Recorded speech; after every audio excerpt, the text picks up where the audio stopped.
And I said it earlier, working under a micromanager is working in a toxic work environment. And so that is why some of the advice that I've given you is going to be an unfair burden on you.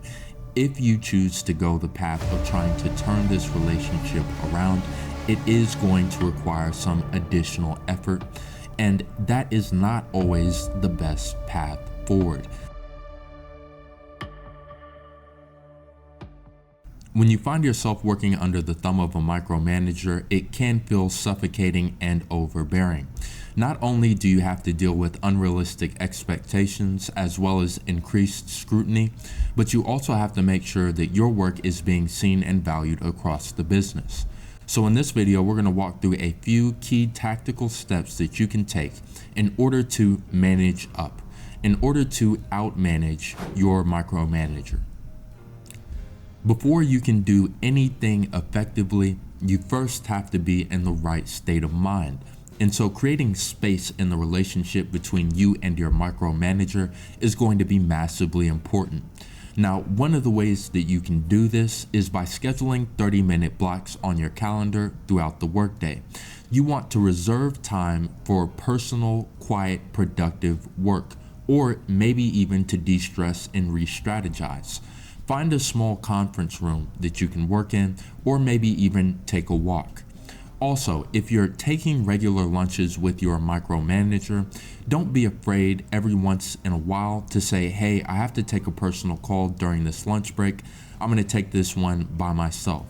The idea here is that when you create that space, you're giving yourself time to de-stress, re-strategize on how to navigate the relationship going forward, or to get some productive work time in, because at the end of the day, a micromanager is only going to increase their level of scrutiny if you are not performing well on the job.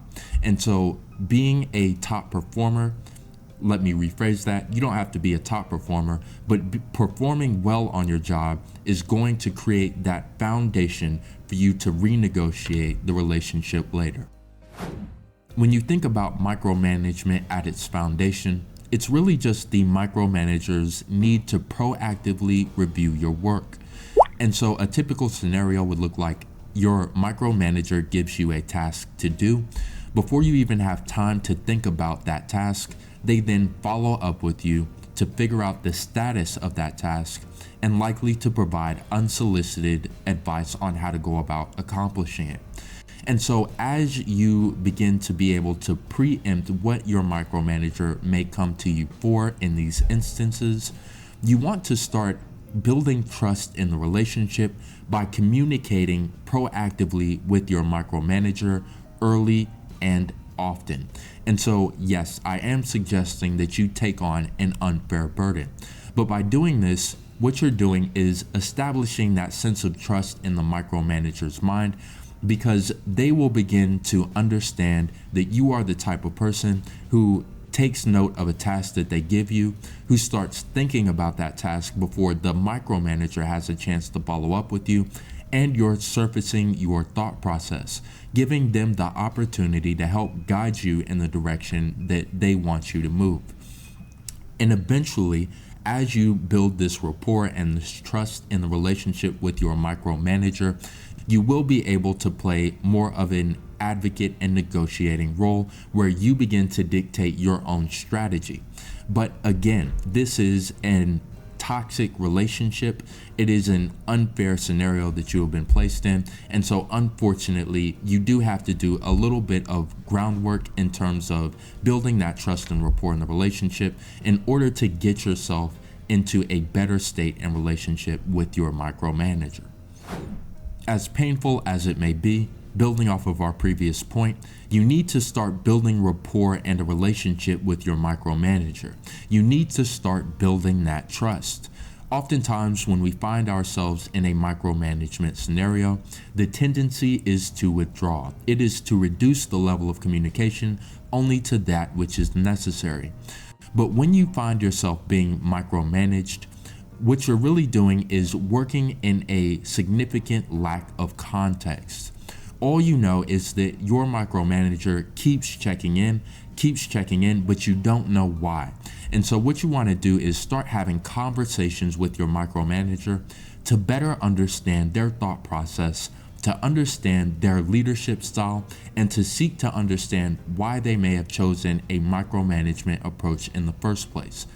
When you understand the motivation, the why behind what your micromanager is doing, you can begin to cater to that to, again, build that trust and likely over the long term, reduce the level of scrutiny and restriction that exists in your relationship.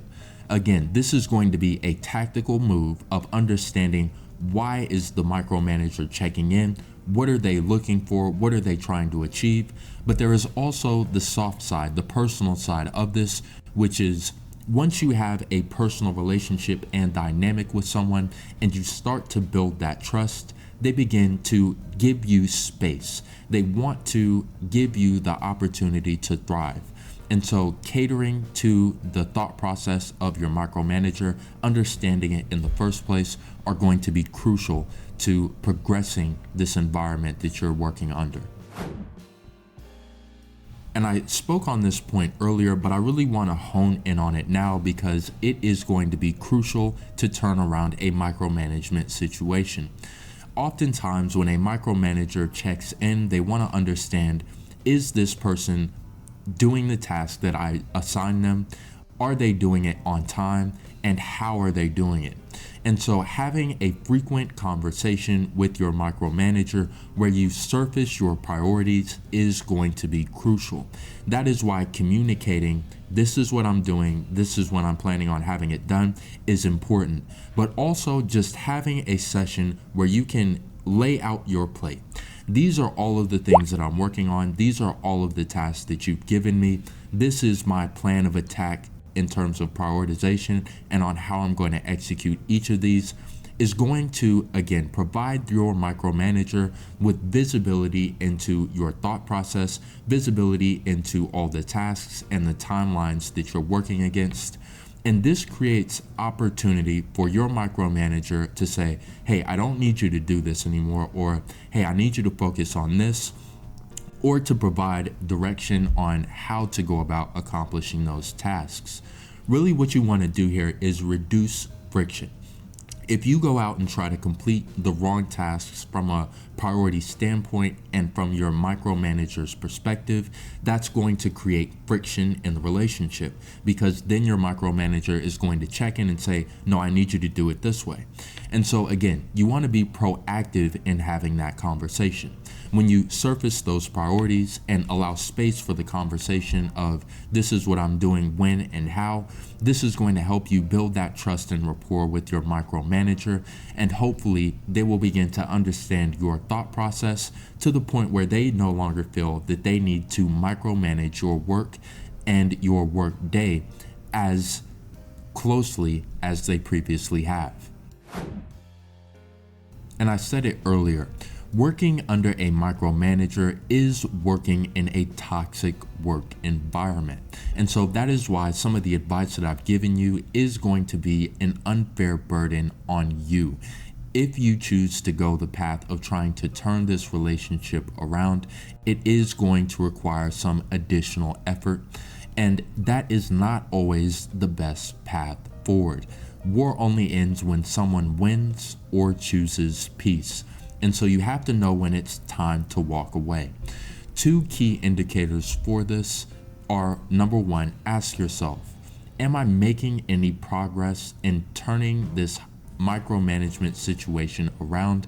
Is the micromanager relaxing their constraints and scrutiny over my workday? And if the answer is no, then it may be time to walk, especially if, number two, you find that the level of stress and anxiety that you are working under is becoming unbearable or increasing. You don't want to subject yourself to this type of micromanagement if you know that it is not sustainable and it is going to be a perpetual state of work, of your work environment. And so my advice to you in this situation would be to immediately start looking for new opportunities and try to lock one down before you jump ship. And so the last thing that I'll say as we wrap up this video is control the controllables.